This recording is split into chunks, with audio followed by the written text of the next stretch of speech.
Thanks, Amber. This Memorial Day, families firing up the grill. And today we're talking award-winning ribs from Texas Roadhouse. So if you are not interested in firing up the grill, these folks got you covered. So joining us now with the details is Taylor Layne and Buddy Walker. Thank you both so much for being here. Boss, I'm excited to grill some food. Heck yeah, this is what it's all about right here. I know. Okay, so Taylor, tell us all about what Texas Roadhouse does for folks who have never been. I already know, girl, they are missing out. Yes, so all of our first timers, we always want to celebrate them, introduce them to all of our side options, let them know our story, and give them a little something to come back on and a little information about our store, of course. Gotta love it. Okay, so Buddy, there's always this big discussion, at least I hear it, dry rub or wet rub on the ribs. Ooh, you know me, we kind of do. I like a little combo, but definitely dry rub is what you definitely want to go with. You know. Also, you want to definitely be generous with your seasoning whenever you're putting it on there and stuff and everything. And you can, you know, Roadhouse rub, if you don't want to make it, we can use it. Or you can make your own. A lot of people like to make their own seasonings and stuff and everything. And the most important part, as you can see here, is make sure generously coat this. Don't be shy. You almost can't over season it. So make sure it gets on there. Do it on both sides, right? Yep, exactly. We're going to get that nice coating on there. You want to turn it over. Do you like to massage it in? You know what? Yeah, make sure it's in there. I was like, because it's all, that's your flavor. This and that would be one official slab, right? Yes, this is a whole slab. We got two here for the recipe that we're going to give you. Okay. And the nice thing is we talk about, you know, it's barbecue season. So what better way to kick off barbecue season than with baby back ribs, the filet mignon of the pig. So okay, so how do you know?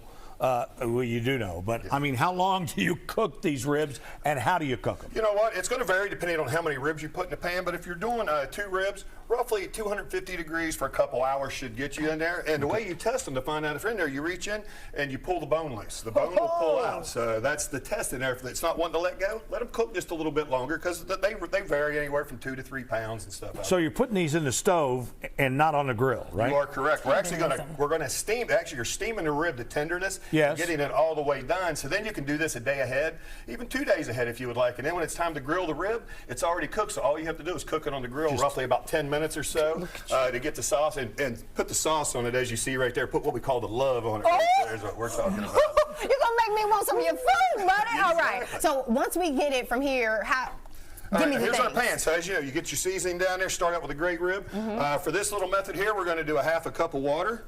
And the secret ingredient a lot of people don't realize is we're going to throw a little liquid smoke in here. So this will give us that flavor if we actually put it in the smoker without actually having a smoker. Or you could add some of that beer to it too, right? There you go. A little beer, never hurt any little marinade. Come on. Look at you, baby. But another little thing people don't realize, make sure you can see here, for home use, you can use a baking sheet if you want, but it's really nice to go get an aluminum pan because guess what? There's no cleanup after this when you're done. It's just gone. Exactly. Make sure you got a rack in there because you don't want these to lay in the liquid there. And don't throw away the rack. No, that's a good one. Unless it's a disposable, which it wouldn't last through the thing. No, it wouldn't. So we get it in there. We got this. Take your ribs, as you can see here. We're going to lay them in there. Oh, man, it smells good. Look at those. Tilt those up so they can see. Yeah. I mean, look at that. It's beautiful. I mean, isn't it though? So then you do the 250 for about 2 hours. 2 hours, and then when you thing is we got to cover them first though. Okay. Because if you just stick them in there like that, they're just going to dry up. Oh, we don't want they're not going to want to keep everything in there. Yeah, we're steaming it really is what we're technically doing here. So you just want to come in, make sure you seal this up really good because if you got any tears, it'll let the steam out. Seal it up nice and tight, and it's ready for the oven. Always be careful when you put it in the oven because sometimes you might rip that foil. Right. Rip that foil. And then how long on the grill?